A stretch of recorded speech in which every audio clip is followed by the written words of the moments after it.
Good evening, everyone. I would like to call to order and welcome you to the Hamden-Wilbraham Regional School District School Committee meeting. It is 6:01 p.m. I see that David Sanders from Wilbraham Public Access is recording. Is there anyone else here recording this meeting? Sarah Dean and Reminder Publishing. Thank you. We will do roll call in alphabetical order. Cheryl Caruana. Here. Tim Collins. Present. Sean Kennedy. Here. Lisa Murray. Here. Rich Redeker. Here. Mike Terabasi. Yep. And Michelle Boudreau. Here. If you please stand for the Pledge of Allegiance. To the flag of the United States of America and to the republic for which it stands, one nation, under God, indivisible, with liberty and justice for all.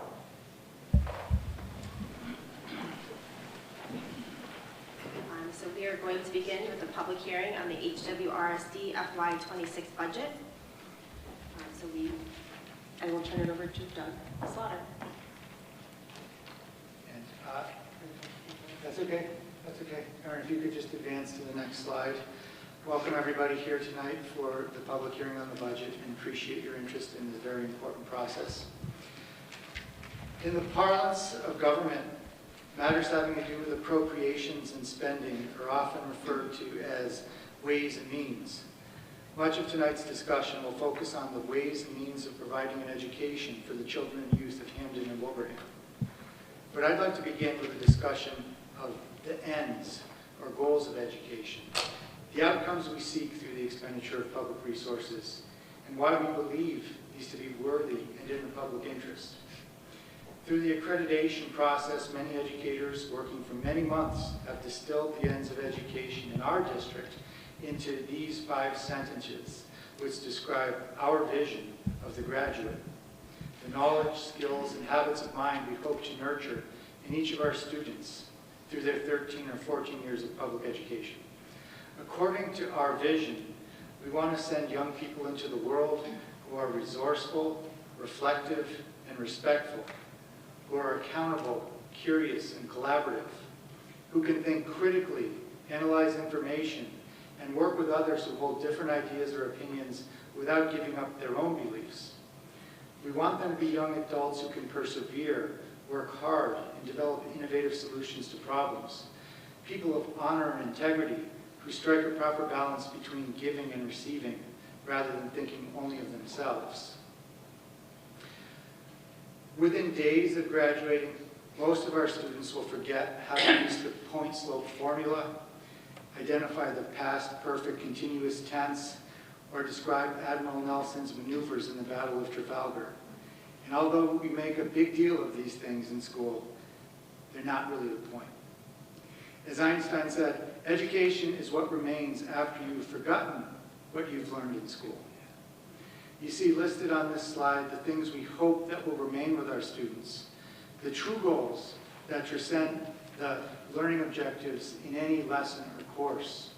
The rigors of formal education are intended to shape those outcomes by providing the challenges that our young people need in order to develop their intellectual, social, and civic muscles. And I believe it's an appropriately lofty goal. Although I had no role in crafting this, it aligns with the hopes I had for my own son's education. I expect and hope that it aligns with what most of us would want for our children, grandchildren, and the rising generation on which everyone's future depends. It's a mission that inspires us as educators. It's also an important work that requires considerable resources. Working with 2,800 students over the course of 13 or 14 years, to take them from the basics of sharing crayons or waiting their turn on the slide to the much more refined goals you see in this slide is not a low-cost proposition. It's traditionally the largest financial investment in any municipal budget. In my view, it's a worthy investment, but my view is not the only one that counts. It's up to all of you to decide if the financial means we're requesting are appropriate given the educational ends we're seeking. And with that, I'll turn it over to Dr. Slaughter to present our proposed FY26 school budget. Thank you. And so, moving to the next slide in our presentation, we met with local officials as well as legislative representatives in early February and gave them, what our understanding was at the time of our budget. What this slide shows is what we presented to them that evening. A couple of things that I'll point out about this is that there was a number of things we didn't know answers to and assumptions we need to make. So first off is that we had included contractually obligated steps for employees, but we had not placed any cost of living adjustments into this budget. We had estimated transportation costs for the change from a 2-tier method to a 3-tier method, but we just made estimates based on initial estimates provided by Lower Pioneer Valley Educational Consortium. Our health insurance, we were estimating increases for our health insurance to be about 7%, and our retirement for those employees that are not part of the Massachusetts State Teacher Retirement System, we were anticipating an increased assessment relative to that group of employees to be an 8% increase. Next slide, please. In the intervening weeks, we've been able to gather additional information, so we have some more concrete information relative to some of these numbers. So first of all, we know that our Hampshire County retirement assessment actually came in at 12.71%, or almost 13% increase. That was much higher than we expected. But that is a now fixed number in our budget. Our health insurance rates were finalized at a 4% increase, so that benefited our budget. Our transportation costs, we've gotten refined budgets from our Lower Pioneer Valley partners, and they have, those numbers have been incorporated into this budget as well. We've had ongoing conversations, as is the case, with regard to the different details of the budget and refinements made there, and so there are adjustments to some of our expense projections for the coming year. Some of those were favorable for us as well. But the other piece we put into place was that we put in not only the steps, but also the cost of living adjustments that would be consistent with some of the good faith bargaining that we're in the process of right now. All 5 of our unions are currently in contracts that end on June 30th, and we are in negotiations with them, and those are not complete as yet, so it creates a certain uncertainty in what we're projecting for our labor costs. And one thing I'll point out is that our labor costs, or things related to our employees, both wages and benefits, is about 75% of our expenses. And that's a helpful metric because we're in the people business, and to do things involves people and the expenses of those folks. So there's not a lot of opportunity for the non-human related things to be squeezed out of the budget. And many of those are fixed as well, so utilities for buildings and things of that sort. If we go to the next slide, please. This is how we more traditionally view our budget. On that last slide, I'll just point out a couple of things. The top part is the traditional sort of view of our expenses without any what we would traditionally call offsets, but I also included our revenues, so things like Chapter 70, interest income, those kinds of things. In this view that we have here, the top section is again the same. It's our expenses. It's grouped primarily by building or area, with increases from fiscal 25 to 26 as projected. And the lower portion are just what are called offsets, so they're non-revenue things. And so there are things like grant funds that we have, or school choice revenues that we're going to use for the coming year, or revolving fund resources that we're going to leverage to help support our budget. But what this does give us, and it's in green in the at the bottom right of the grid there, is the amount to be appropriated to support this level services budget, which is $57,289,029. We'll not have to worry about the 30 cents that it shows there, but nonetheless, that's the number that is going to be before the school committee for their consideration as far as the budget and the tally of all expenses to be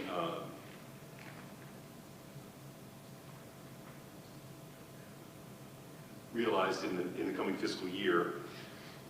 Those are offset by what are called revenues, things like Chapter 70,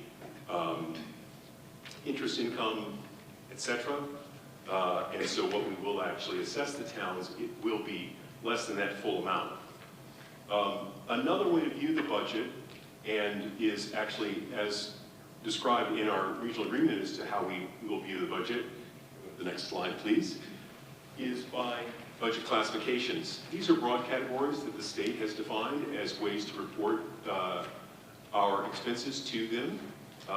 There are a couple more categories that are shown here. We don't have expenses in some of those categories, but the ones we do have expenses in are administration, instructional services, other school services, operation and maintenance of plant, that's what you would expect it to be, which is cleaning, utilities, etc.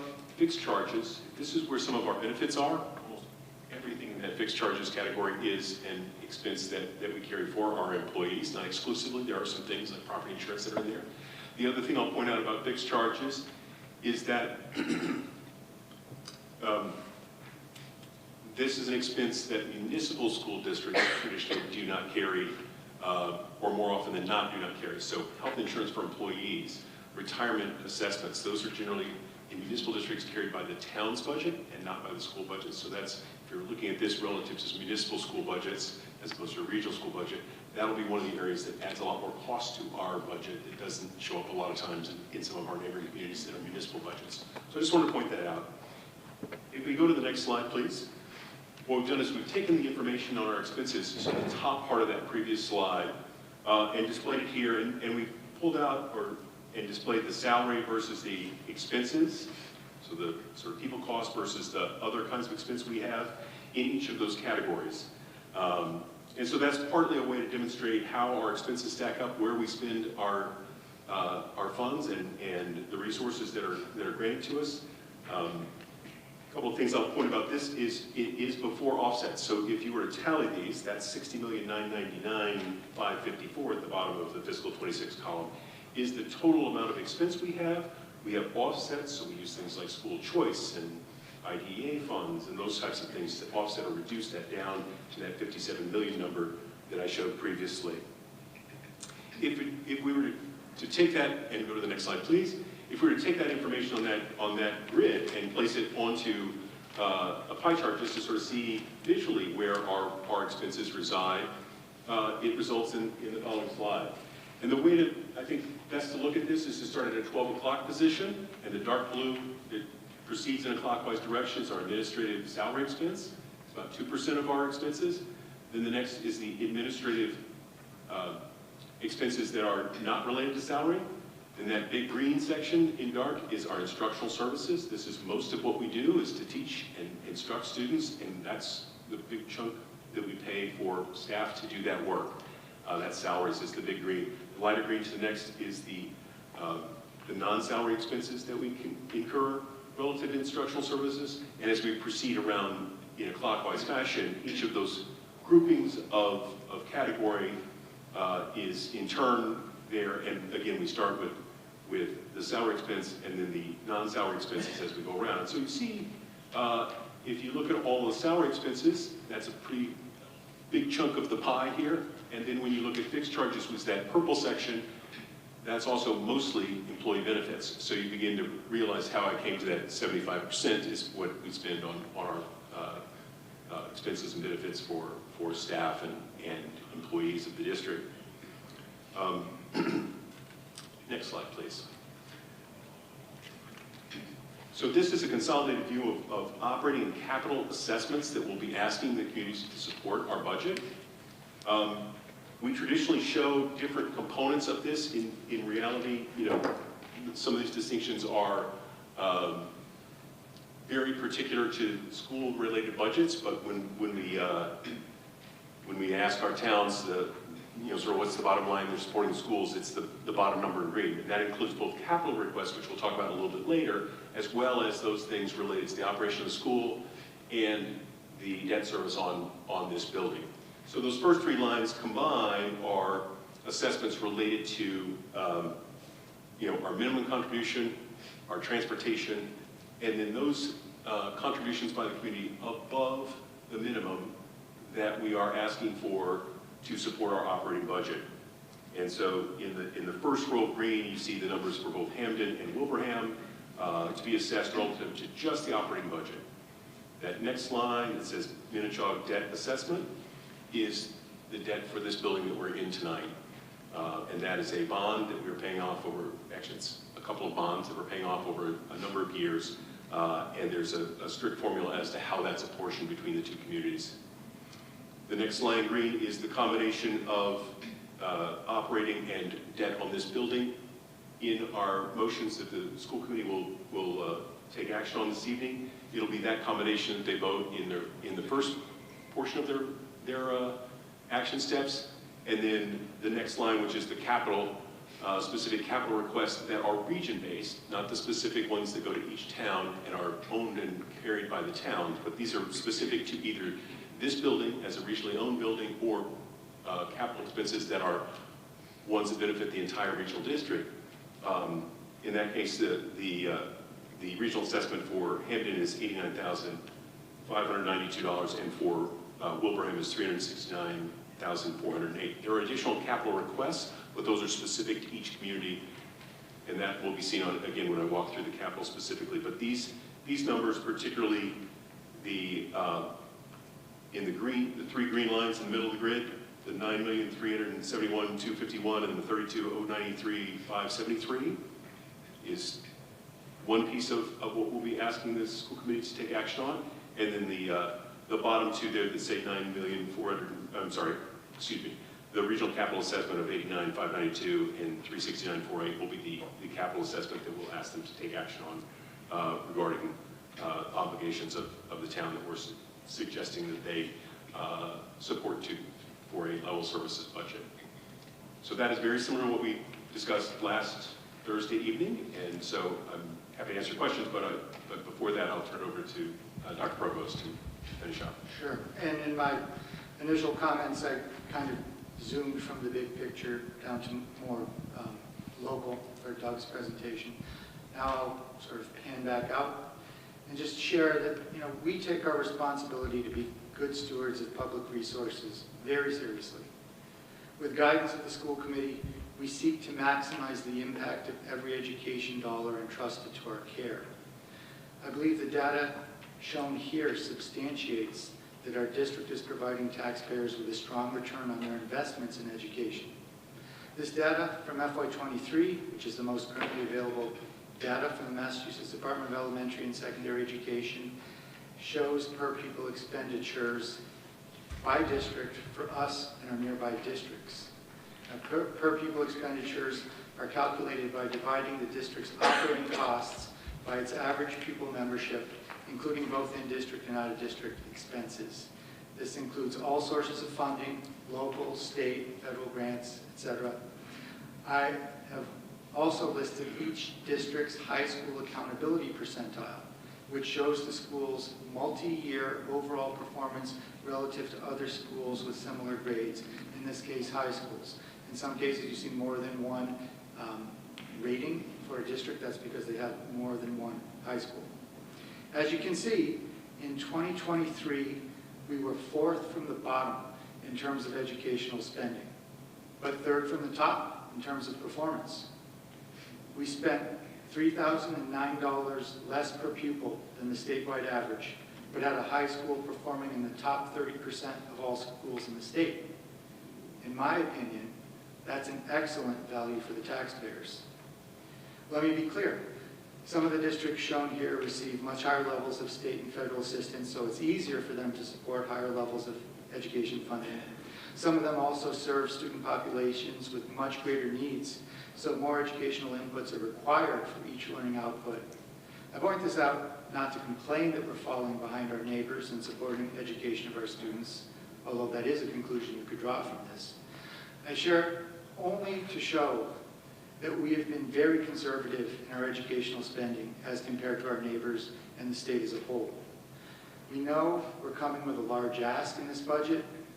It's an ask that's amplified due to the reduction of federal funding.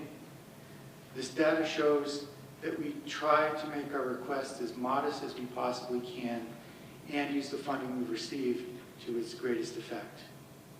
Even though this year's increase is larger than usual, it is a fact-based request that reflects the true cost of providing students with what they need. Mindful of the strains facing schools and municipalities in this challenging budget year, we have worked to contain the size of our budget request to the greatest extent consistent with the well-being of our students. It represents the least we feel we can in good conscience ask for, so I respectfully request the school committee to support this budget.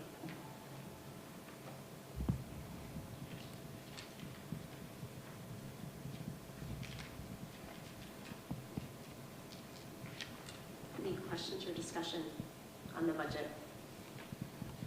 I have a question on the budget. I was comparing the numbers in your presentation today to one that I have in my coffers from not very long ago, and it looks like the assessment is up by, at least Wilbraham's assessment was up by, not a lot, by 371,000. What was the reason for the change between the drafts?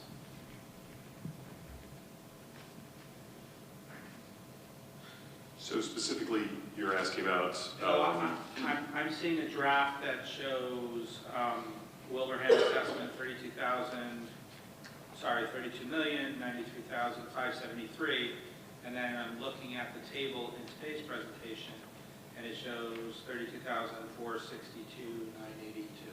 oh, if you look at the 32,462,982, that's inclusive of capital, and the previous one wasn't. So if you Got it. that's the distinction there. Otherwise, it should be, I think, the Okay, same. so that one includes capital. Yeah, Got it it. includes the Alright. district-wide capital requests. Oh, I see, you snuck that in. Yeah, I did. I All stuck in an one extra table. line. All in one table, make it easy. Okay. That's right. Thank you, that's the only question.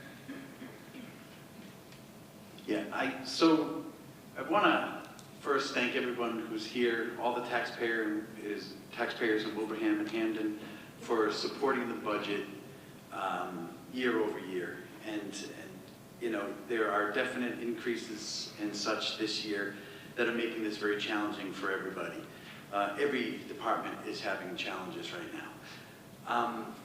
I do have I think a petition here that was signed by about 500 or so people who live in our district that you know, are asking us to fully fund this. This was put together by Renee Bracy and Karen Romano. So we hear you, and I think we can get this done without having to do a Proposition 2.5 override. All right? This is everyone doing whatever we can, cutting little razor thin margins here, just cutting a little, just so we can get this through this year. So with that being said, and like I said, I've been on this committee for 9 years, and this is definitely the most challenging financial situation that we've been in.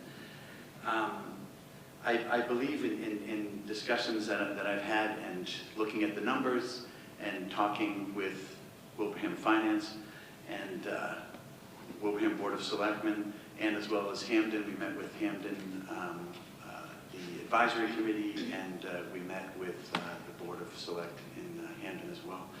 And it's going to be tight. So if there's anything that we can do, and what I would like to do is I would like to propose just an amendment to the budget as stated. If we could dip a little bit into our E&D. Our E&D is like a company's free cash. And I would like to, if we can, decrease the ask from Wilbraham by $150,000 and by Hamden by roughly $30,000, if you can just do the math so it equals correctly. I think if we do that, I believe that we can get this through the towns without having to do a Proposition 2.5 override. And then other departments from both towns will not have to sacrifice as much. We are in the discussion portion of the budget, so we're not making amendments, we are not making a vote. So we can certainly have a discussion, but it's not the appropriate time to make an amendment. Okay. Thought we were discussing the budget. All right, the budget is good. I know that John and Dr. Slaughter-Doug have they've been working on this. Doug has been in the district now for 2 months, and I'm telling you, I'm so happy he's on board. I think that we have a great team in our administration, and I fully support the budget that we put forward, and I truly believe that it can get passed through both towns.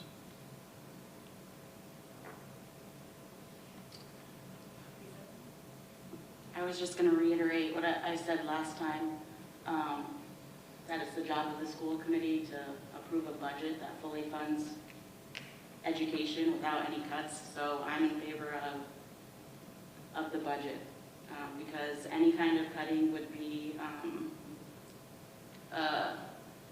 it wouldn't be appropriate to me. It wouldn't be the best education that it can be for students. So I'm going to be voting for a fully funded budget with no cuts.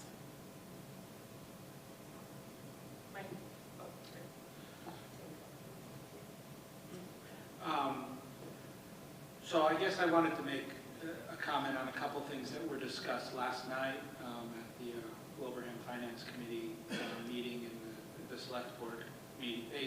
They brought up a couple, I mean, they did bring up some suggestions that I think we're all going to take seriously about maybe things that could be looked at in the future. I wanted to speak specifically, I know there was a suggestion made about us looking into farming out our janitorial services.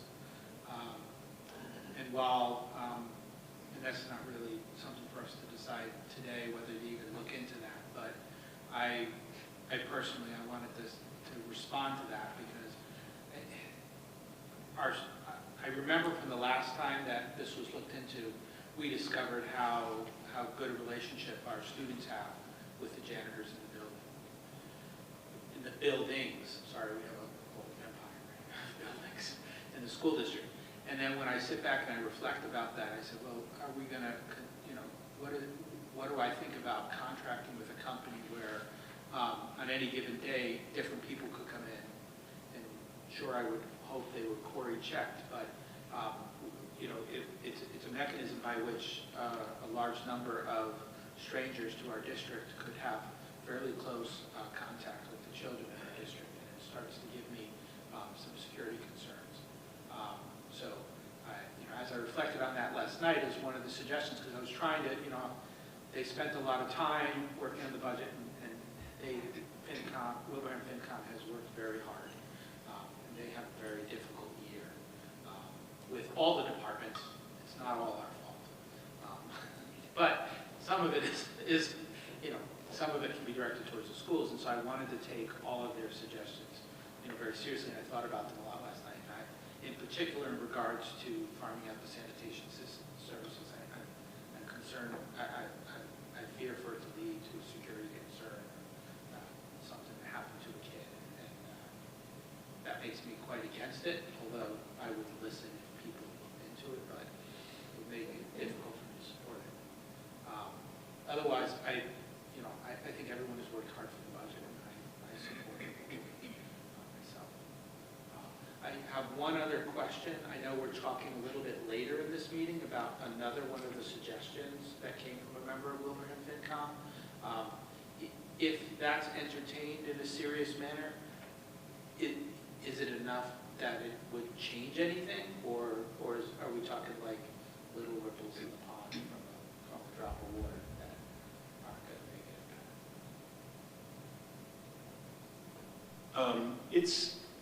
It's modest, but it's, you know, it's a, and we'll get into it in a little bit, but it's you know, on the order of about $25,000 of you know, additional essentially revenue that could help. So that's the kind of order of magnitude. So it's not $5, it's a noticeable sum. But again, I think you have to contrast that with, you know, the impacts more specifically to the folks that are potentially going to pay those fees, and that'll be part of that other conversation. So I think yes, it's balancing. that's a very serious discussion. I Yeah. agree with you completely.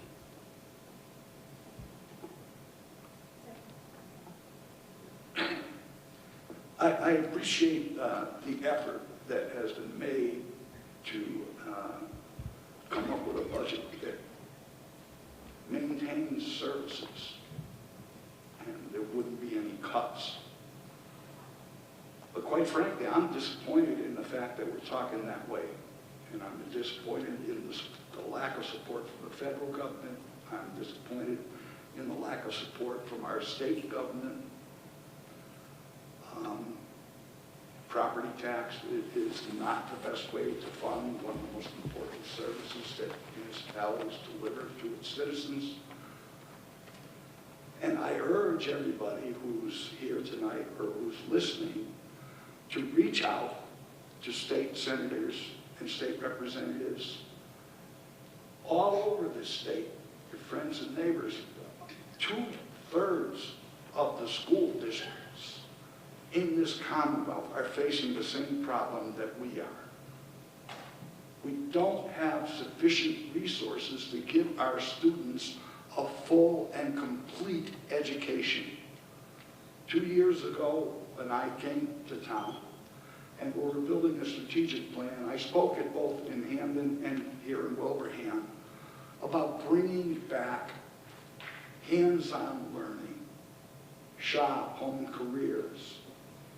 And it's kind of shameful to me that we take students away from art and music to give them remediation in the areas of the MCAS that we're worried about them passing or not passing. We should have the resources so that they can get that remediation and not at the expense of the joyous things that they may experience in school in art and music, home careers, and shop. Hands-on learning is very important. We have students who are lucky enough to have access to a vocational school who come out of high school making more than a first-year teacher. So we're shortchanging our kids. We have to develop a plan looking 5, 10 years down the road so we can have a middle school with a library, have a middle school and a high school that has spaces for shop classes and hands-on learning. We need to get back to educating the whole child. When I speak to adults in this community who went through the school system, they remember having those opportunities that our children today don't have.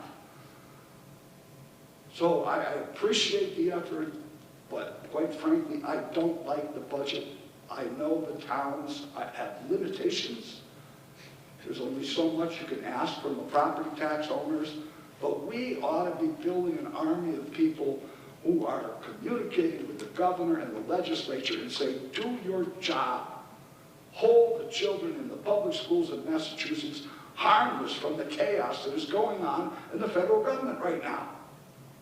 The last thing we need is to eliminate the Department of Education.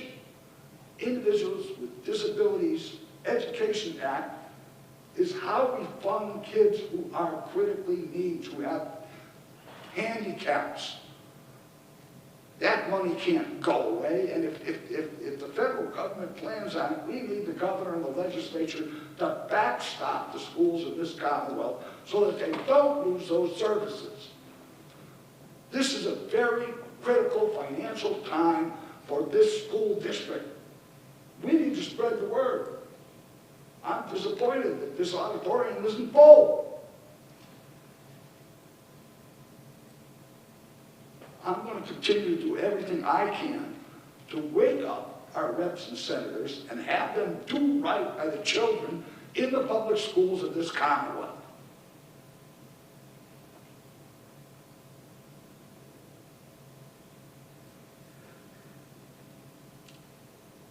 Does anyone else have any additional comments? Okay, so now we will move to public comment. So for those of you that were interested in making public comment this evening, if you could please line up at the microphone, we'll make sure that it's on for you. And if you could please state your name, your affiliation with the district, and if you could keep your comments to around 2 minutes, that would be very much appreciated. Thank you.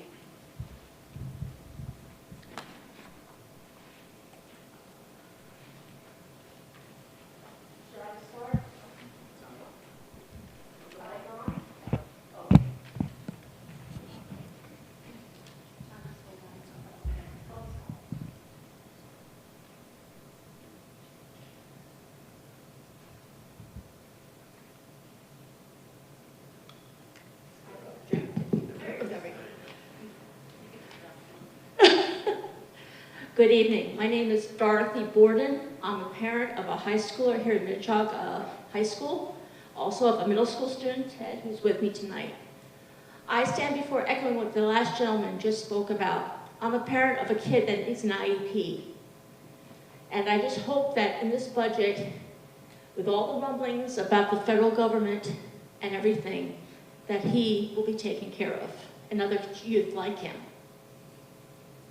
So I stand before you for that.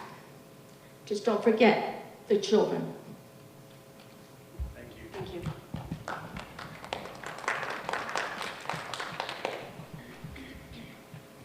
Hi, my name is Genevieve Rose. I've been a Wilbraham resident for the last over 20 years on Maynard Road. And it had come to my attention about the possibility of cutting the elementary band program in town here. I've been an elementary band and orchestra teacher for over 20 years also, out of state. But so I felt I just wanted to make people aware, and again, also echoing this gentleman's sentiments about that. Cutting a school music program, such as removing elementary band, may have long-term effects on students' development. And it's not merely about the opportunity to learn about playing music, but more about the process of learning an instrument and how it develops essential real-life skills. So removing such programs can really deprive students of valuable educational experiences that contribute to their social, emotional, and academic growth. Learning an instrument enhances cognitive skills and brain development by developing hand-eye coordination and auditory skills and memory. The process engages and stimulates multiple areas of the brain and other learning from academic areas that other academic areas may not provide. And it can be lead to improved problem solving and critical thinking. Research studies have shown that students involved in music programs tend to be better performers in subjects such as mathematics and reading. And studies have also shown that they tend to have higher grades in school and fewer discipline issues, which in education is becoming a problem right now.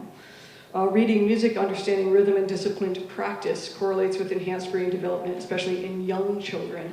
So that would be our elementary age children. Obviously, older children still benefit, but not quite at the level that younger children whose brains are still developing would benefit, which is why, you know, it's great that we have like the third grade string program. But wind instruments, they have some other special benefits as well, which I'll get to in a moment.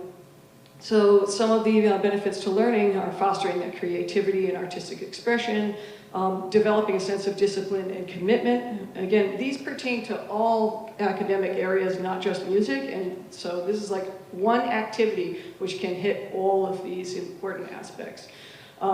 Developing patience and perseverance, learning what is important, the importance of hard work and dedication, and teaching preparation skills, all of which can translate into an improved performance in those academic subjects. It promotes social interaction among students, especially in an age where, you know, we're all down in the phones, you know, face to face, and listening to each other and working collaboratively as a group. Stress relief, we have a lot of students that have anxiety, and this is a way that they can you know, have a great amount of stress relief when they're playing with others, expressing themselves in ways that writing or speaking cannot offer. That's that hands-on activities. This offers mindful engagement in an activity, which again we see less and less of within an age of screen time and passive activities like watching videos.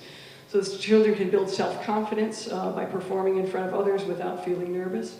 And they improve, with the wind instrument specifically, improving breath control and support. It can help students that have asthma. It can also aid in athletics. I can't tell you how many students I've seen in our schools, you know, Mileage Club, the top runners are oftentimes the students that are the band students that have that, you know, work with the breathing. Also improving students' ability, yeah, I said to work collaboratively.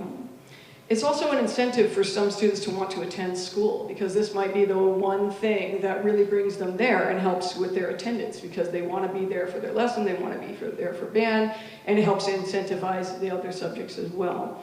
And it develops responsibility, so they learn how to take care of an instrument, clean it, troubleshoot it, fix it. These are all things. Lastly, I want to say, as far as this goes, playing an instrument is a lifetime activity. I've played with many, many musicians who are in their 80s and their 90s and they're still playing.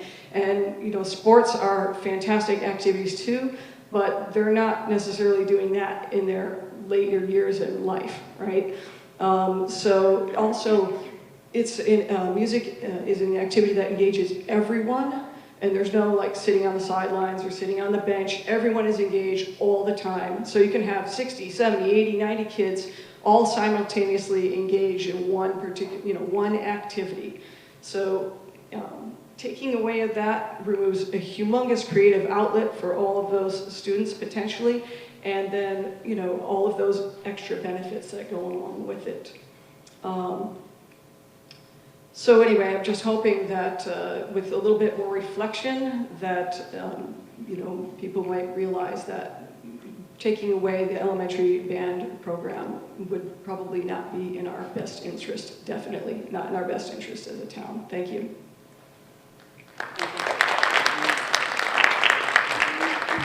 Mike Squindo, 12 Pond Road. I am also a member of the Wilbraham Select Board, though tonight my comments are mine and do not represent the Select Board or the town of Wilbraham. I'm here to ask you to properly support a budget that represents, as I understand it, level service funding, meaning that we will not see a change in services from last year to this year. I want to be clear that this is really, in my view, a stopgap. We need to stop the bleed that is occurring in this district. And I agree with Mr. Collins' sentiments that we need to take this to the state, and we need to remind the state that should the feds fail, it's the state's obligation to pick up some of that slack. That's the only way we're going to see real relief in this district to our taxpayers. With that said, I also want to offer my view of the last couple of months. So Dr. Slaughter came on in January. We had a public presentation at a roundtable that presented a budget of approximately $1.83 million.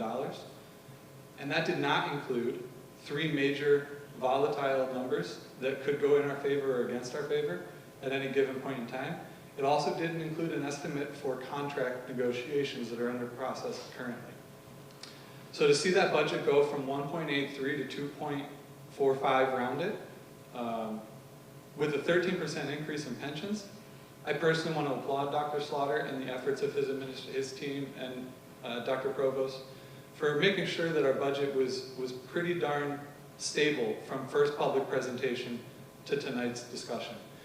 The last thing I would share is just to Dr. Tirabasky's points on the custodial services, which I know is not directly important to this conversation, but among the individuals that I recall going through high school and middle school with, I can name 2 to 3 of them off the top of my head were custodians in either my middle school or my high school. So I think it's important to recognize, as Dr. Provost spoke at a previous public meeting about the importance of making sure that every student has at least one trusted adult in that building. We have to recognize that our custodial services could be that adult for that student. So as you take into consideration everything tonight, please make sure that any efficiencies you offer don't impact the services. And lastly, if I may, to Mr. Kennedy's point, it is my understanding that under a fully funded budget as presented to you all tonight, there would be no 2.5 override required. In fact, we'd have approximately a $400,000 excess capacity remaining. Thank you.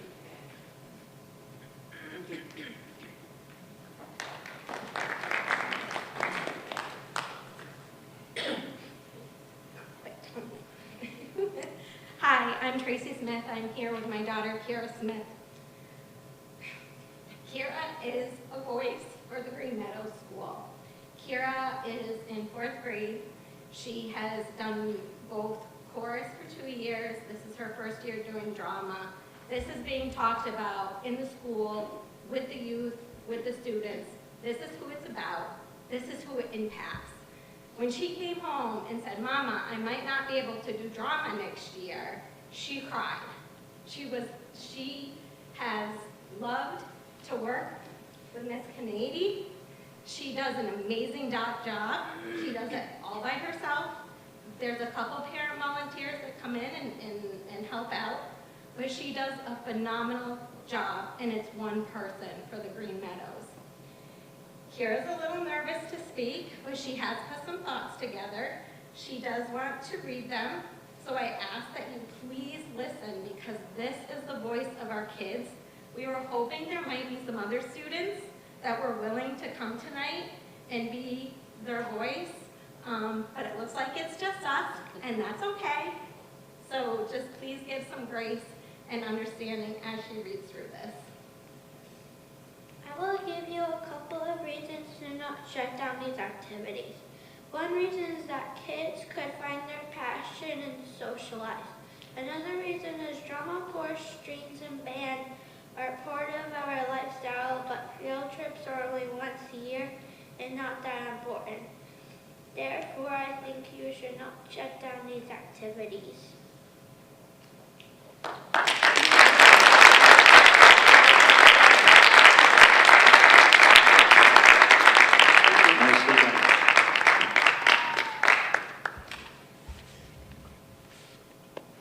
Hi, I'm Allison Bender. I live in Hamden, and I have 3 kids in the school system here. I have 2 at Green Meadows in 3rd and 5th grade, and also 1 in the middle school. And I want to say overall, we love the school. I'm very pleased to hear you're leaning towards fully funding this budget. I do think it's really important. All of the areas that we were talking about cutting gave me concerns for one reason or another. I really think that we're at a bare bones point with what we're offering the kids, and it's sad. I moved into Hamden specifically for the school system 19 years ago in preparation for having my family and wanting this to be a priority for us.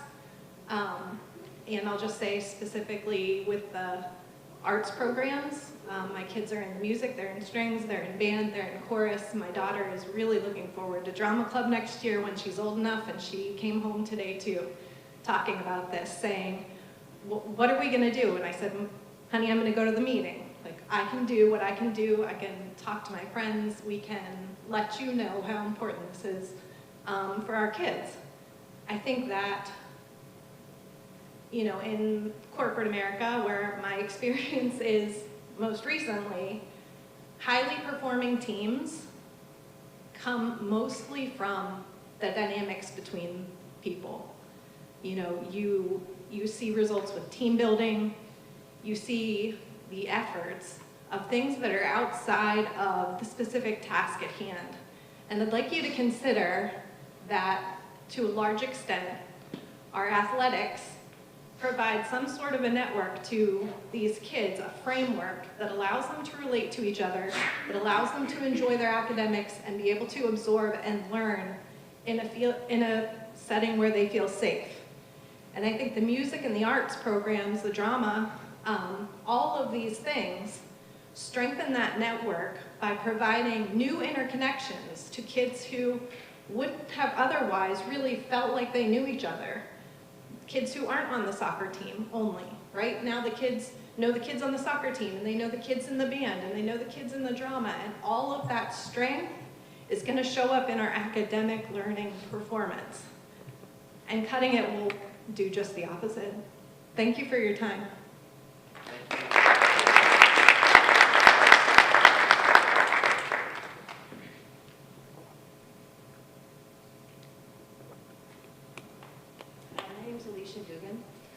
I live in Hamden. My son Julian goes to Wilbraham Middle School. He's in 7th grade.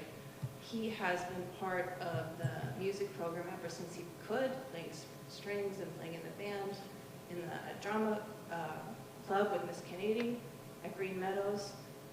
It's changed his life. And I know for other kids it's changed their lives too. And I'm not, I know a lot of people have spoken about this. I can't tell you how the benefits in terms of him academically, intellectually, socially, personally, it has made him bloom and blossom and develop relationships that I was worried he wouldn't develop. And the other thing I want to make a point about is that I can't believe how much the drama program and the music programs develop community, not just within the school, but outside of the community. I mean, if you're talking about a full auditorium, you want to see a full auditorium, come next week in the middle school band performs. It's amazing. I encourage you to see it. It builds community, it builds us. It creates social connections where we really need them more than ever. A couple of years ago, the Surgeon General put out a report and said that social disconnectedness is a pandemic in this country, and it is. And people need to be connected, and nothing connects like music, the performing arts, and arts writ large. Thank you.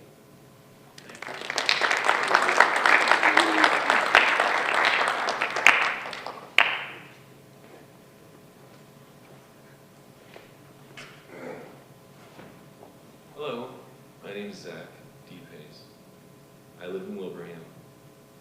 And I came out to the meeting tonight because I was really disappointed to get the news that the arts, and band specifically, were right on the top of the chopping. I think when it comes to, hey, we gotta squeak out some things on the budget, it's really disappointing that the arts, band, chorus, etc., are the first thing to go. I encourage you to look in other areas to make cuts. And remember, the MCAS is no longer a graduation requirement.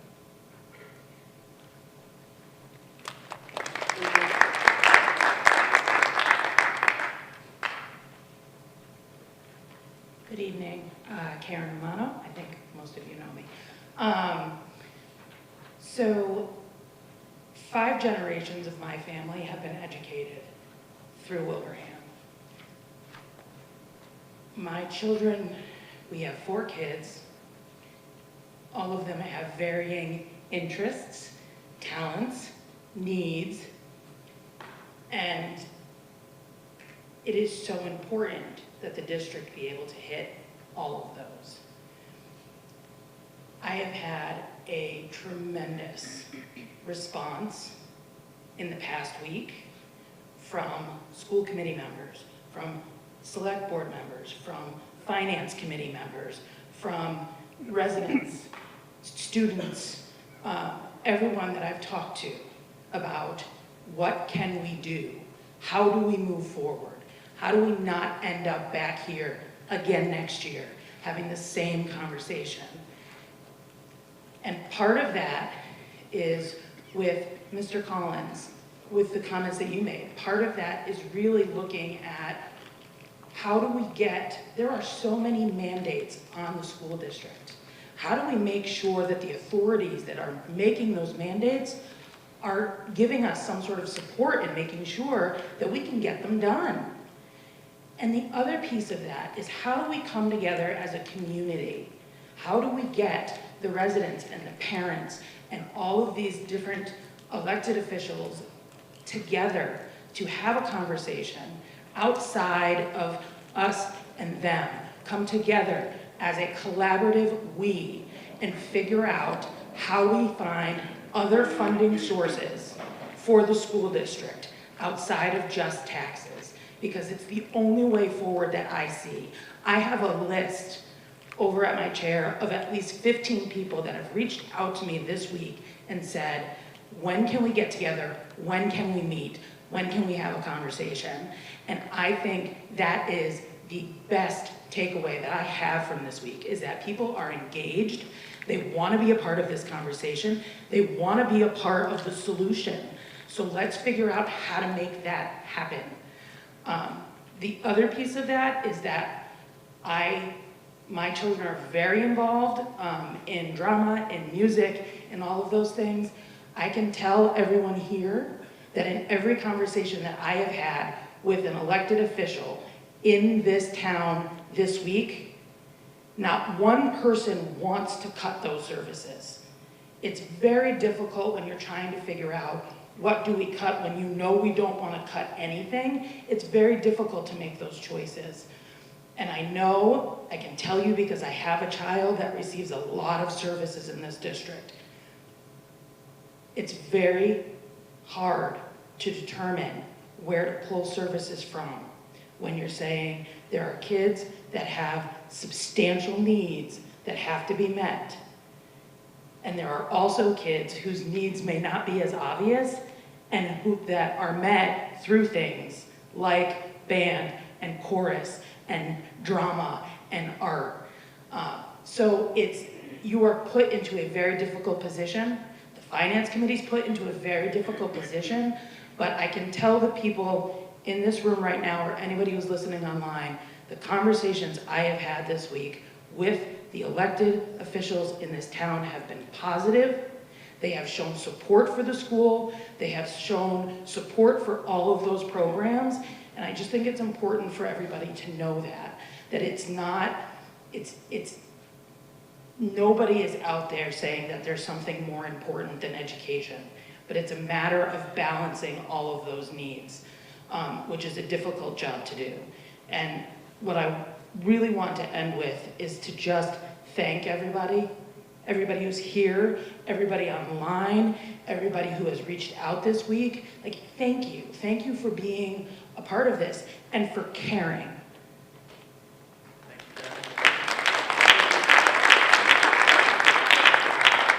Good evening, Christine Goonan, 13 Scenic Drive. I'm speaking as the VP of HWEA and also as a Senate District Coordinator for MTA.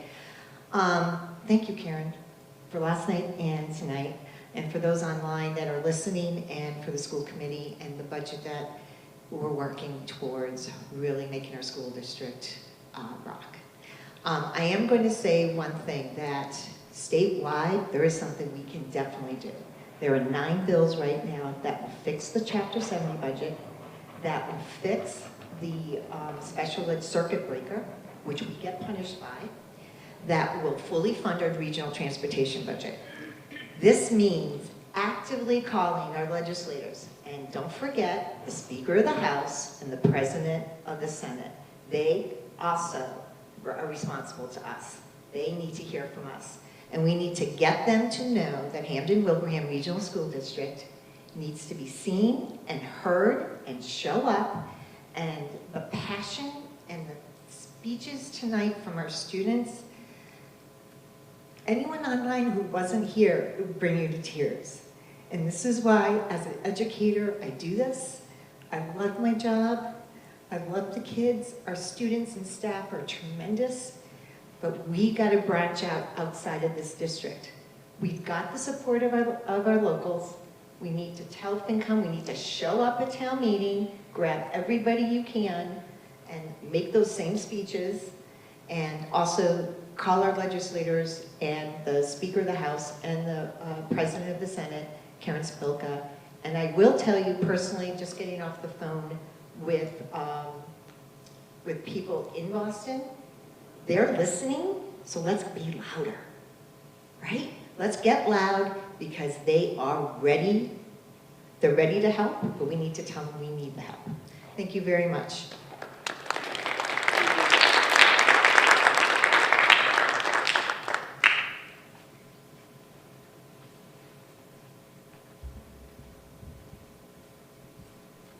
Is there anyone else that's interested in making public comment this evening?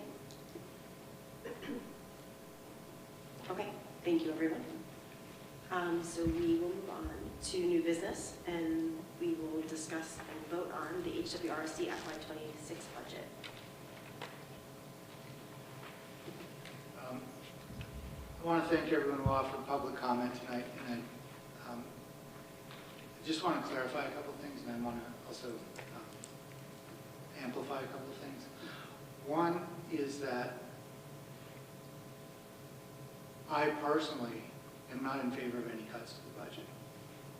I know that there's been a lot of discussion of that, and I think part of that is because of the informational memo that I shared last week. I also want to make it clear that I haven't identified any person in the world as an opponent or enemy of the budget. Just indicating that there are some unknowns and how we could manage the unknowns. I think I want to, although I don't usually do this, I think I want to actually read the text of what that message was, just to clarify that for everyone.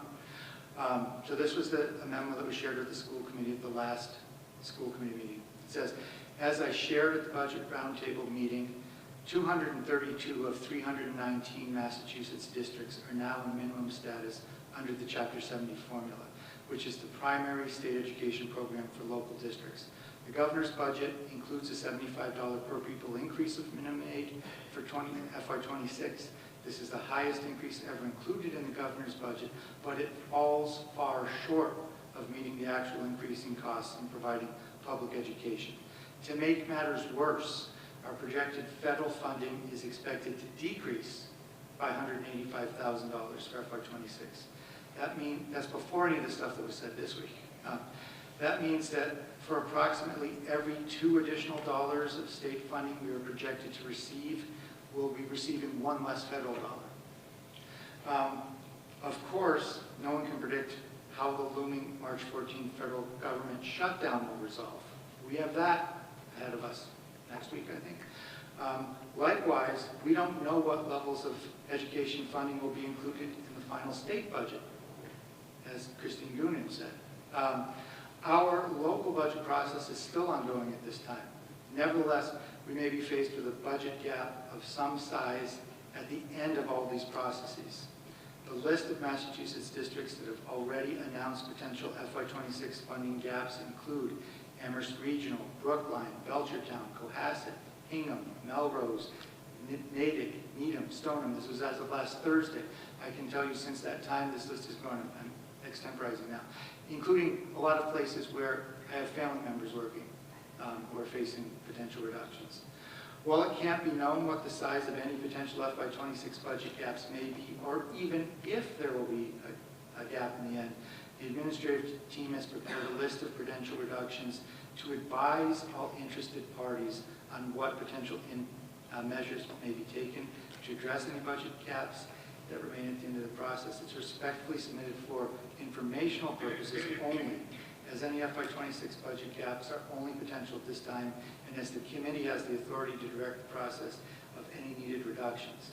They represent our thoughts as to how any needed reductions to the budget could be made with a view to preserving core academic programs that are at the heart of our mission, while minimizing the impacts of reductions on students who are most vulnerable to the impacts of reduced services. Minimizing, not eliminating, as you've all shared very persuasively tonight. With any of these, there will be a cost, and the cost will be paid by our kids. And so I think I trust that all the elected bodies in this town are working very hard to try to make sure that that doesn't happen. So that's one thing I want to say. The other thing I wanted just to amplify what Ms. Goonan shared. I am part of that coalition of people who's pushing the state for greater funding for us. And just to tell you the kind of money that we're talking about, increased in circuit breaker reimbursements for our district. The proposal is to take it to 90% of eligible education costs. That would be an additional $225,000 for our district. Increasing circuit breaker to 75% for eligible transportation costs. I estimate that would be about 101 additional dollars for our district. Increasing regional transportation reimbursement to 100%, I think that would be about $80,000 for the district. Inflating Chapter 70 formula to better match the most recent cost growth, I think that will bring us an additional $360,000. Maintaining minimum per pupil aid at the 25 levels of $104 per student, I think that would be an additional $93,738, all for a total of $887,028, which certainly would help a great deal in this very, very challenging budget season. So, I would respectfully ask everyone here to join me in urging Representative Puplo, Representative Ash, Senator Oliveira to support these measures. I can tell you, just to your point, that I think people are listening, I received a response from Representative Puplo within, I would say, 30 minutes of sending him my advocacy letter on this. So, I'd be happy to share this with anyone who wants a model for a letter to share, but I agree, calling, writing, anything would be helpful. Also, I will share that in kind of an unusual measure, the House Ways and Means Committee is going to be meeting at UMass later this month. I think it's March 28th, March 29th. I will be there. Anyone who is available that day, I would encourage you to come and stand with me. You don't have to say a word. All you have to do is make the appropriators feel the weight of your presence. And so I've shared with members of elected boards, but I'll share with any of you. I live in East Hampton. I'm happy to carpool anyone who wants to go with me. And lastly, remember, the appropriators of our local budget are you. It's whoever shows up at the town meeting. So again, I would emphasize that point as well. Please come to the town meeting. Please bring your friends and neighbors. Please come and support the school budget, because I think as we continue to advocate on all fronts, I'm very hopeful that we're going to have a school budget that doesn't include any of the cuts that I cringed to even put on paper, but felt were important for people to know for informational purposes.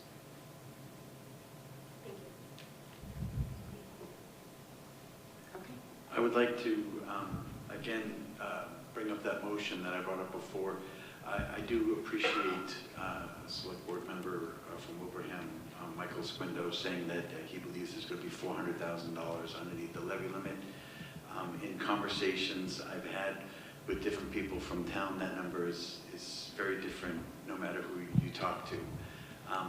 I just want to, as a gesture towards Wilbraham and Hamden on how tough things are, if we can take off $150,000 from Wilbraham and I believe $30,000 from Hamden, if the math works out, whatever the exact math is, and take that out of our E&D that I believe we still have $500,000 there, just to show the town that we have a commitment to making this work, and that no matter what the number is, we can show that we have just taken that step. It will not be cutting any programs, it will not be hurting anything. Everything that is in the budget will stay in the budget. It's just moving some money from our free cash called E&D and moving that over to the budget. So on that one, I think we have to keep in mind, so you need a second. Yeah. Does someone want to second it for the purpose of discussion?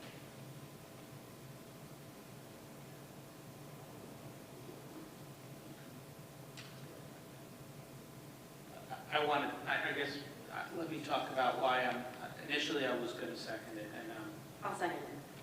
okay. So we heard the budget presentation. This current budget is based still off of some suppositions and some unknowns. So the emptying of E&D to better subsidize the budget, to take burden off the towns, I respect and appreciate the sentiment, but could end up resulting in cuts, because some of the unknowns that we don't know, the governor's budget, we have contracts that aren't done, could end up driving the budget beyond where it could be subsidized by the E&D. And so I think it's too soon. There's too many unknowns, and so the reason I don't support that is because I'm concerned about the risk, and I've already said once I will never vote for any budget that will jeopardize music, arts, drama. So I'm concerned. This wouldn't jeopardize music, art, or drama. However, if contracts don't go well, if changes happen at the state level, it could. That's the only reason that I'm not seconding it, because otherwise I'm completely on board. We'd still have $320,000 in E&D.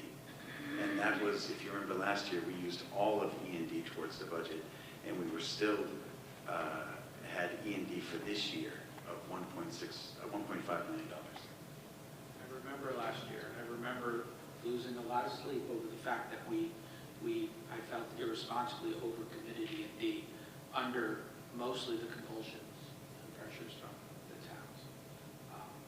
So that's just my feelings. It's been seconded, and everybody else can speak for it. I'm only one person, but that's reasonable. I appreciate what you're saying. I feel what you're saying. I have that same fear of that things can go wrong. We have $1.12 million coming from the federal government allegedly for next year. That could go away. what would happen because of that. But we also have towns that if we come back to them in the fall town meeting and we say, hey, listen, we just got $1.12 million from the federal government, what can we do? I have faith, because they have stepped up every single time we've asked them to step up. We cannot generate tax revenue, they can. Yes. Are there any other comments? Any additional discussion? Okay, so we will do roll call. Cheryl? Tim? No. Sean? Yes. Lisa? No. Rich? I have to say no for lack of more information about it, so. Mike? No. And myself, no. Motion fails, 6-0. 6-1, sorry. 6 to 1, yeah. Sorry. Unintentional. Do I have another motion that anyone would like to make? I make a motion to accept the budget for FY26. If I may, there's actually a memo in your packet that speaks to the specific motion language that you want to use. I make a motion to adopt an operating budget of $57,289,029, inclusive of the debt service payment for the Minnechaug Regional High School of $1,900,275 for fiscal year 2026 for the Hamden-Wilbraham Regional School District, and to assess member towns as follows. Hamden, $9,371,251. Wilbraham, $32,093,573. Second. Any questions or discussion? Okay, so we will do roll call. Cheryl? Tim? Abstain. Sean? Aye. Lisa? Yes. Rich? Yes. Mike? Yes. And myself, yes. So we have 6. It passes 6-1. Thank you. I'd like to make a motion to adopt a capital budget of, should I make that motion now? Yeah. Of $459,000 for the fiscal year 2026 for the Hamden-Wilbraham Regional School District, and to assess member towns as follows. Hamden, $89,592. Wilbraham, $369,480. You mean 369,000? $369,480. Second. Discussion on this. I believe these numbers reflect the removal of the capital project, the stands and bleachers from the football field. I'd like to make a comment. We have been aware that really the stands at the football field at the high school have needed to be replaced for approximately 9 years now. I think there have been multiple repair jobs. There's duct tape, there's visible cracks in the plastic. However, we met with the towns, and once again, just like with operating budget, there are a lot of demands on capital, and it's an expensive project. So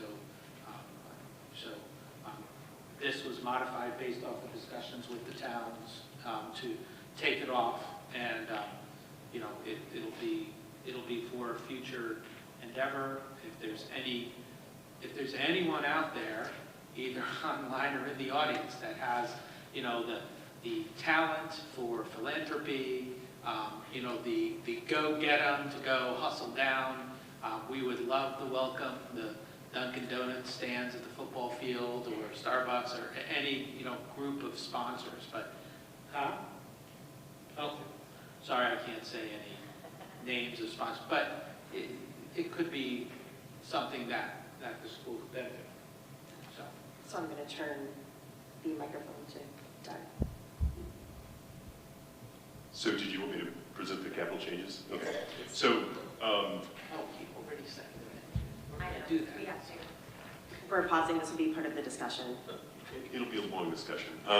Just because I've got to present some things that have changed literally in the last few hours. So if we could go to the slides for the capital that were updated this afternoon. And there they are. So a couple of things have changed since last week when you discussed this and voted on a capital plan. And you can vote the capital plan separate from the motion. The motion is there in front of you, and I'll explain how it came to be. So after your meeting last week, as administration staff, we went back and considered what was offered as comment by the towns relative to those capital plans. And so one of the things is, as was noted here, is that the seating for the I don't even want to say football field because it does a whole lot more than playing football. It's the athletic fields and track, the seating. We just felt that there was an opportunity to do that perhaps at a fall town meeting. That gives us a little more time to do things like look at sponsorship, fundraising, etc. And so we removed that fairly large item. I think there's a lot of unknowns. One of the things that also is in play here is there have been tariffs levied on things like aluminum, which is one of the primary construction materials, and we don't know how that's going to play out. So, our estimates of what we think that's going to be, including contingencies we put in, could be good. They may be way off. So again, I think a little bit of time might be our friend here to seek some things out. So that's why that's come off the list for the sort of spring town meeting, as it were. The remainder of the things that are region-based have remained the same. But there are a few items within the sort of town-specific capital requests that have changed. So first off, I met today with our Director of Technology, Bill Powers. He has recently gone out to do some quoting relative to the switches and the wireless access points, and got very favorable news with regard to those. So those numbers have decreased rather significantly from what we had in there originally. Those are highlighted in green. Some of them are in green. The access points are also green. The other piece is an unknown at the moment, but we are applying for what's called E-rate funding. That's funding is collected via technology services that we all tend to have and are utilized to help support schools. It helps do things like fund internet access, but it also does things like technological purposes. So we may even reduce these further by virtue of getting those, but we'll need to appropriate this and ask the towns to appropriate these amounts to move forward with the project. And the timing is such that I think town meeting may happen before the grant results will be in, so we have to time that up. The other thing that I will point out that we did is identify sort of two tiers of projects. Those that are a 2 are ever so slightly able to be moved out a year. I'm hesitant. I know that those involve some safety and security type questions and things that we've been putting on for other years.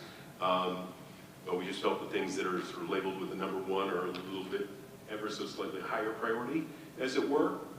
So that's where at the bottom of both of those columns you get 2 different totals. One, if you decide to go with a capital plan that involves only those that are marked with the level 1, or one that has all of the projects included. The one last thing I will share, I had a phone call with the Wilbraham Community Preservation Committee. I think it was the chair, but it may have just been a member, but I think it was the chair, this afternoon at, I think it was 4:45, because in, sort of almost in passing, the idea of the one project, which is ADA playground equipment at Stony Hill, is being eligible for CPA funds, which is Community Preservation Act funds. It's outside their normal timeline for applications. She called me up and said, if you're interested and you can get things together in the next couple of weeks, we can potentially fund that project. So that's something that, while it doesn't change the capital plan, it may help the capital planning for the 2 communities, because that's one thing that's off of, in this case, Wilbraham's list, but it does lower the overall ask of tax dollars for capital. So those are the major changes literally in the last, 10 hours. Since the list was originally put in on Tuesday. So, like I said, the amounts are less, the priorities are there if you choose to do that. Again, as was made in the motion, those things that are for regional assessment, which is things and projects that are specific to the high school building or to the district as a whole, those numbers which were in the motion are fine as is. They do move the seating at the athletic fields into a different time frame, which we hope to be this fall.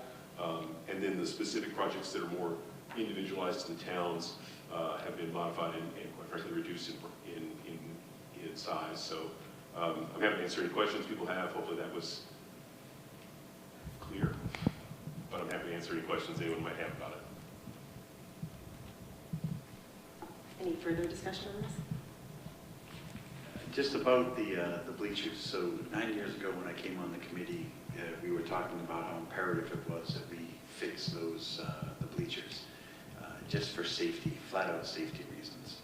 So each year what we've done is we've had the facilities go in there, they take it apart, they find more bolts, they fix the wood, they solder, they glue, I don't know, they're doing everything that they can to get these so that they will be safe for everyone.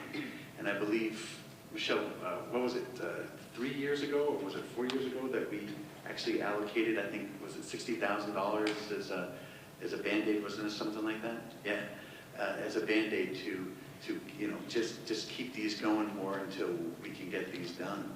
Now, I'm not sacrificing education for this, but, football, lacrosse, soccer, band, everything that is done in that field, and with the people, our citizens, taxpayers sitting in the bleachers, if something happens, it would be devastating for the community. So I'm not in favor of pushing that off, but if you're saying to the fall might give the towns better opportunity to fund it, but I'm really, really wary of pushing that off any longer than it needs to.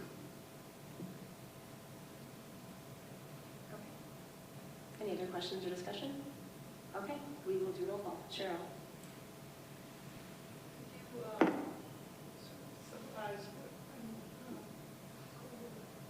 Yes. Should I read it again? Yes, can you reread the motion, please? I'll reread the motion. The motion is to adopt a capital budget of $459,000 for fiscal year 2026 for the Hampden-Wilbraham Regional School District, and to assess the member towns as follows. Hampden, $89,592. Wilbraham, $369,408. So Cheryl? Aye. Tim? Yes. Sean? Aye. Lisa? Yes. Rich? Yes. Mike? Yep. And myself, yes. Motion carries 7-0. Thank you very much. We are going to move on to student fees. Discussion vote. So Mr. Hale coming up.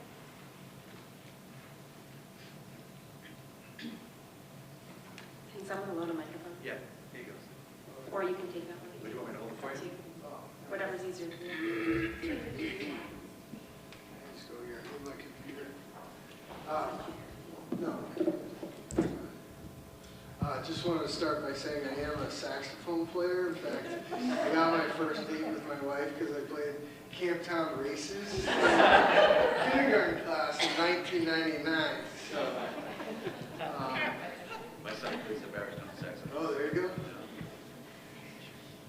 So we are bringing before you a proposal to raise athletic fees. This is the result of some feedback from the Wilbraham Finance Committee about looking at ways to raise revenue. This is not going to raise a ton of revenue, but it is part of... We just need to officially close the hearing, the budget hearing. Oh, so sorry. I apologize.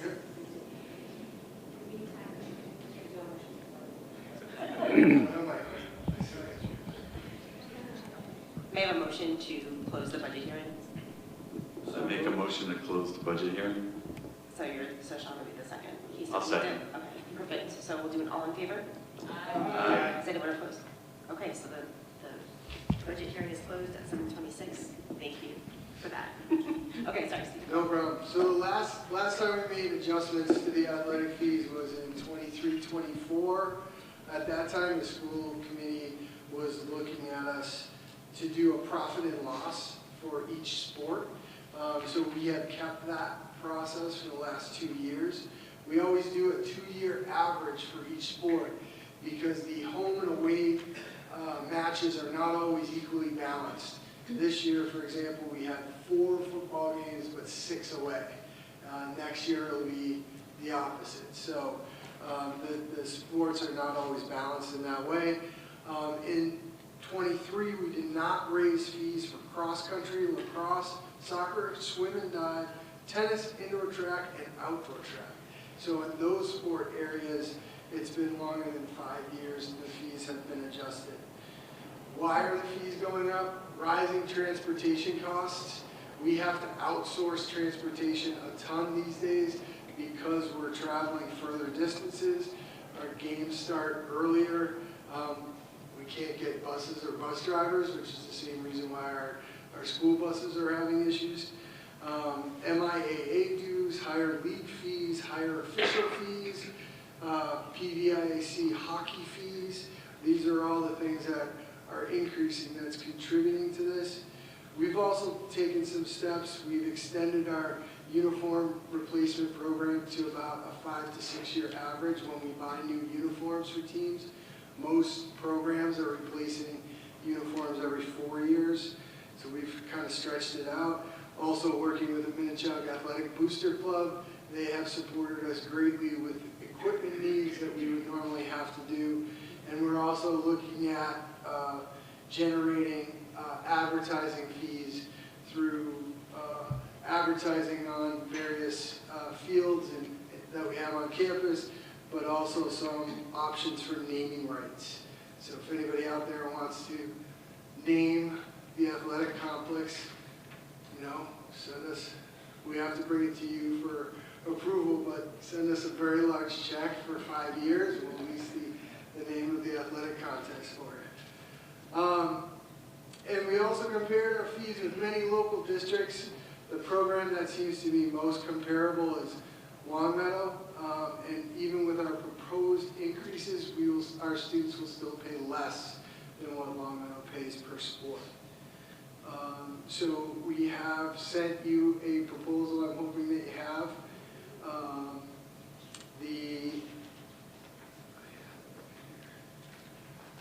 The percentage increase for all sports is somewhere between 9% and 17%, but it's an overall average of about 13%.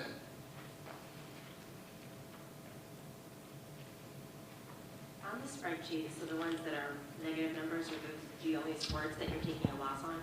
Those are the 2-year average losses, yes. So we lose money in softball, boys lacrosse, hockey, girls hockey, boys hockey, girls hockey, and cheer. And then I have a question about the entry fees. What does that go towards? So the first thing the entry fees goes to is to pay for the staff that's running the contest. The second thing is it goes towards things like equipment, uniforms, different things like that for the sport.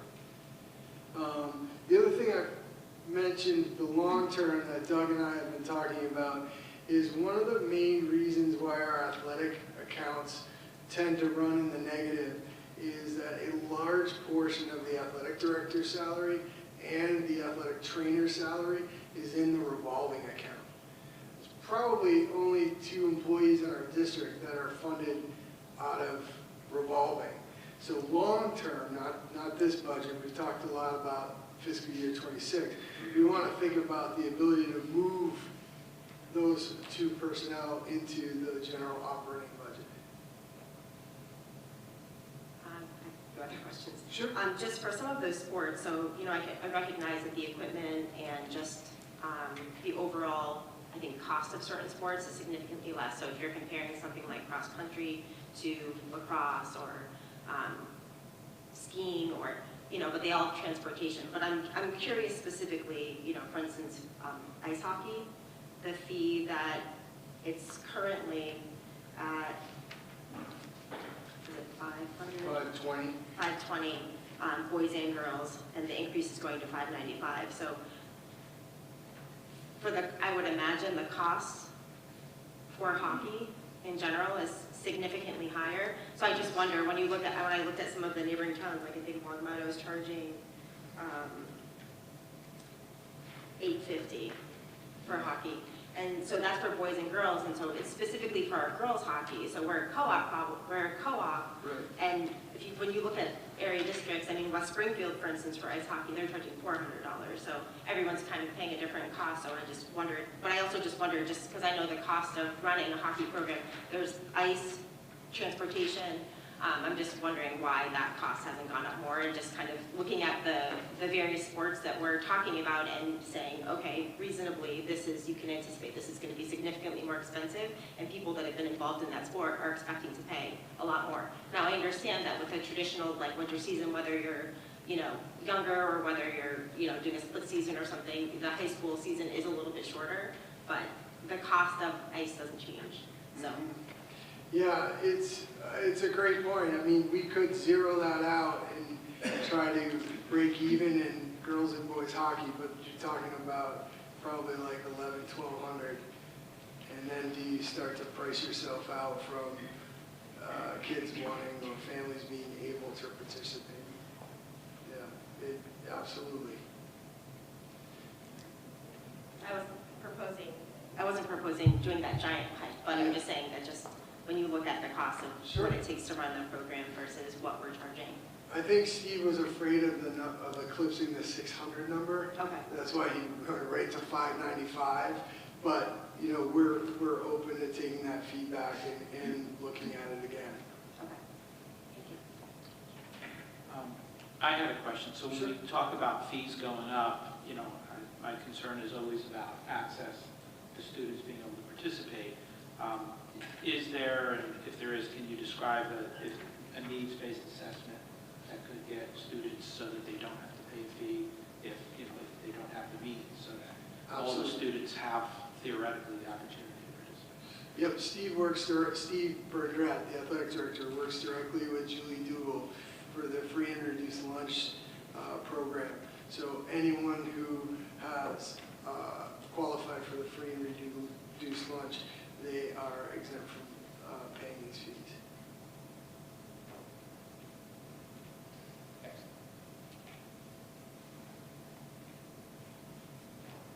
Any other questions? Oh, actually, one other question. I know you said there was a loss for cheer. I was actually curious. So because I know there's a winter season and a fall season for cheer. So, and I know for the winter season, there's I think like there's game day and then there's competitive. Is there a difference in price? Because I would imagine there would be an increased cost if you're on the competitive team. Isn't the competitive, you're a cheer, right? No. You were? No. You just watching on TV? All right. I believe the competition season is in the winter. Yes, yes. So I don't know if there's a difference between the fall and the competition. I know they have tryouts twice because you might be on the sports cheering side in the fall and the competition side, but then there's also a cheer team that just goes to basketball games. And they still practice for the competition as like alternates kind of thing. So I don't know if there's a difference in the fee there. Okay. A clarifying question. You mentioned the word loss. You just mean that you know, the fee doesn't fully support the participation in the sport. Is that what you're saying? Because, I mean, we are a public school district, these are school activities, so, I mean, you know, I think that they should still be supported from the school budget. The fees can help, you know, and help make, you know, make the better, you know, better uniforms and stuff, but, I mean, I don't think I'd call it a loss if the fee doesn't completely cover the cost of the sport. Oh, no, I was actually referring to the spreadsheet showing the projection of the 2 years. So there was 4 sports that the projected net was negative. I was speaking about that. I was speaking to that as a loss. Got it. I was not advocating necessarily that the cost of this, the cost that, you know, the families are incurring is supposed to cover the sport. But my comments were just about, you know, maybe closing some of this gap. Right. Yeah. And the first time we brought it to you, I think it was $16,000. So now we're down to 8. So we are making gains, but trying to be smarter about how we do that, working with the PDIAC to try and negotiate as groups to try and bring down the cost of that, because nobody has a hockey rink on their stadium, on their campus. So you're always going to someplace else. Okay, so back to your sheet here, when it says 2025, 26 projected, $209,261.43, is that the cost? No, the projected revenue. Projected revenue. The fees collected. Fees collected. And then over here where it says projected net at the bottom of $82,574.40 for projected, is that a projected profit? Well, it's the projected positive revenue before you take out any expenses such as, you know, uniforms, equipment, the portion of the athletic trainer salary, the portion of the athletic director salary, that kind of thing. So at the end of the day, do we lose money? I'm sorry, that's not the right way of saying it. Is it costing the school district money, or is it revenue generating? It's not, in the history, I believe, I'm kind of looking over at Doug, even though he's new, I believe I know you're trying to duck behind Dr. Pro, but I can still see him. I believe the athletic revolving usually runs in the red at the end of the year. Yeah, I think that's recent history, which means that when that happens, it means that the general fund budget has to cover that differential, right? And so, I mean, I think there's a philosophical question about what parts of the budget should be inherently built into the general fund as offering this kind of programming, just like we do with music or drama or other things, and then how much should and what should be supported by the fees. I mean, I'll just offer, because Steve and I had the conversation, and it's just, you know, preliminary at this point, but one approach is to say, well, you know, the athletic director, clerical support for the athletic director, and the trainer are things we need to run the program. Maybe that's the piece that's covered by our general fund budget, and the rest of it, meaning equipment, uniforms, coaches' salaries, that type of stuff. It's much more dependent on how many kids are involved and how many events you have, that sort of thing. Those costs be covered more by participation fees. And in that circumstance, you made a philosophical decision that the sort of core staff are part of our budget in the same way that our teachers are and other things within our budget, and that those things that vary depending on how much participation there is are supported by the fees. And that's one approach. That's not the way it necessarily has to be. But that way, your coaches' salaries vary depending upon how many kids go out, because the more players you have, the more coaches you need, and therefore, you generate more revenue from those. So those go kind of hand in hand. But your athletic directors there regardless, right? So it's sort of finding the right balance there and the right sort of comfort level with the philosophical approach of how you want to do it. In what we've done in the past is that we have both all the coaches' salaries and those staff kind of partly in both places, and I think that makes it harder to just kind of tease out sometimes what level of support are we really providing and budgeting for in our budget, and how much are we expecting our fees to generate to offset the total cost of things. So so I hope that helps provide a little context of some of the things I had on that and where we're at, but I'm happy to answer any other questions. And then the last thing, if you talk to the parents and and the students about these proposed? Do they have any idea this is coming? Is this something that would be amenable to? They would? I don't know if anyone's ever amenable to increase in fees. We did not have an opportunity. How quickly we pulled this together was the result of the finance committee meeting last week. We flipped it to try and get it to Aaron by Tuesday so that you could all have it for your public meeting today. So we haven't had a chance to talk to parents, and it wouldn't impact spring sports that starts on March 17th. This is for next year, so we do have time to make sure it's well advertised. Is this something that has to be decided tonight, or is this something that we can reach out to our constituents and see what people think? We are able to vote on it. So if someone's interested in making a motion, we can vote on it.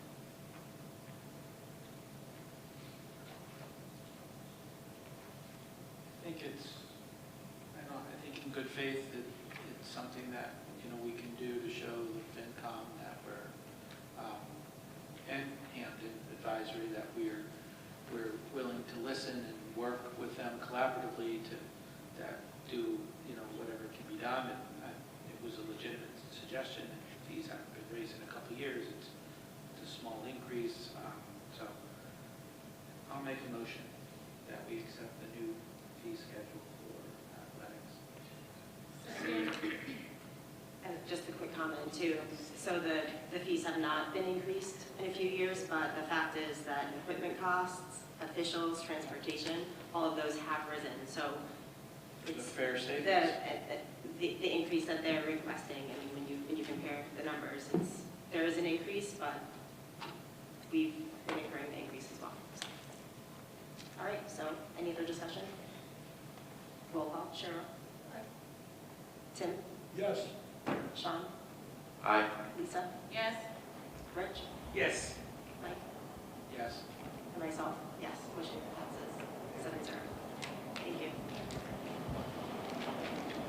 Okay, so we are going to, we've already done the capital plan and vote. So we are going to move on in old business to the planning committee discussion and possible vote. Just as clarification, I think you voted the amount for the assessment, but I'm not sure you formally voted to approve the new capital plan. Which formally includes asks of each of the towns that's separate from the regional budget. So you passed the part that's tied to the regional budget.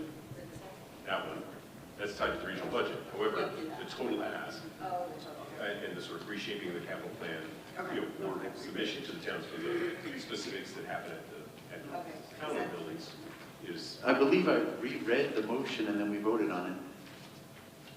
So we did the operating, we did the capital, but now we have to do. Yeah, we're just doing the rest of Yeah. the plan. And since I've already kind of gone through it with you, you can probably just vote on it unless you want other questions answered. But I apologize for the disorganization this evening. We're a little all over the place. My week meets me. move things around.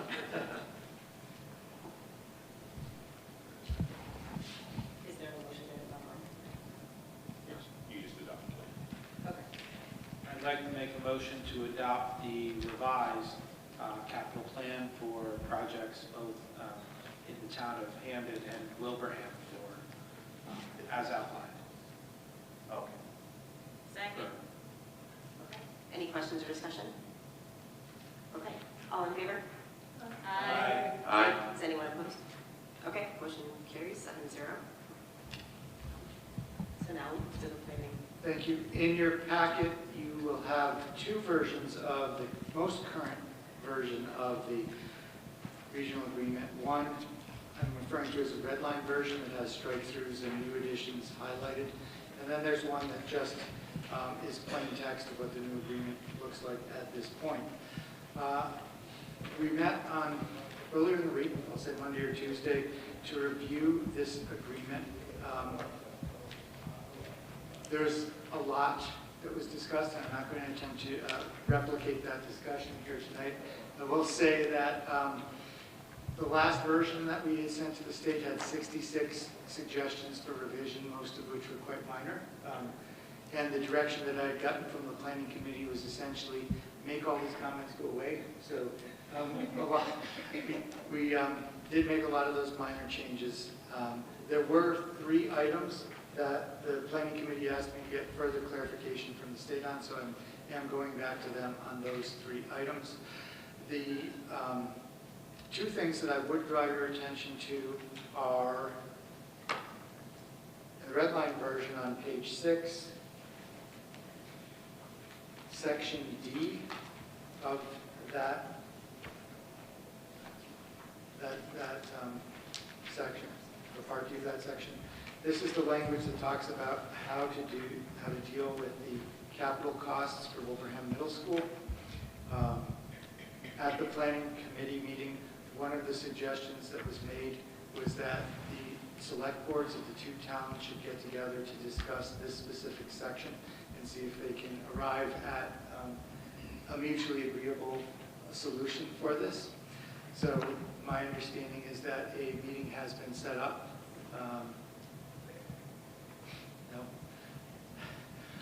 A meeting is in the process of being set up just for the purpose of discussing that. So that is something that definitely I'm very hopeful will come back with some language that everybody can get behind and support at town meetings.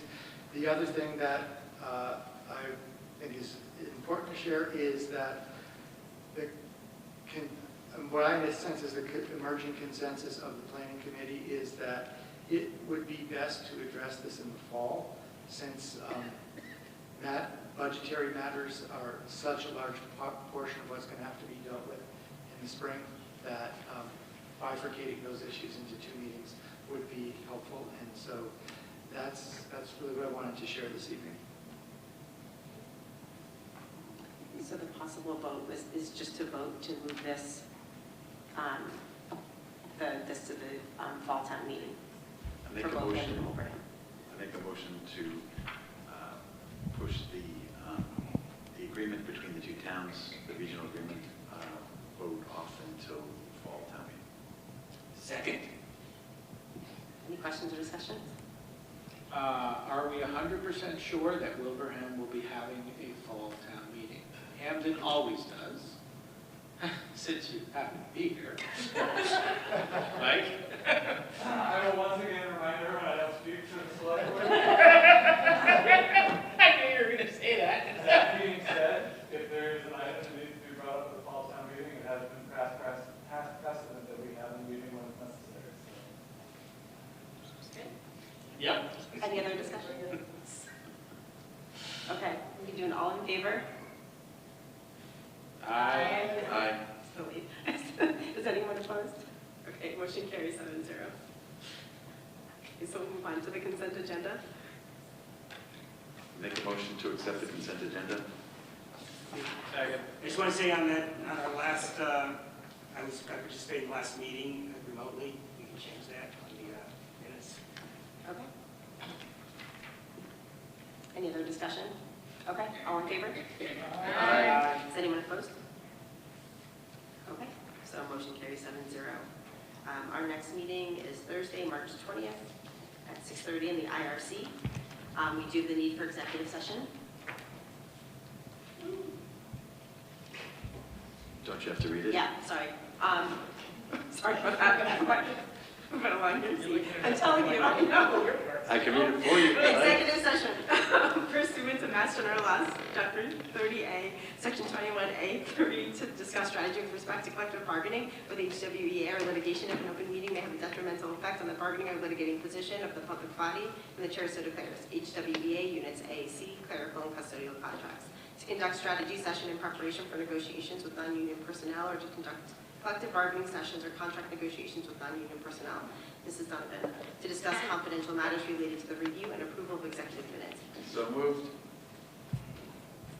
Second. Okay, we will be adjourning from executive session, so we will not be returning to regular session. We will do roll call. Cheryl? Tim? Yes. Sean? Aye. Lisa? Yes. Rich? Yes. Mike? Yes. Okay, myself, aye. We're now moved to executive session, 7:51. Thank you. May we have a 5-minute biological? Yep. Second.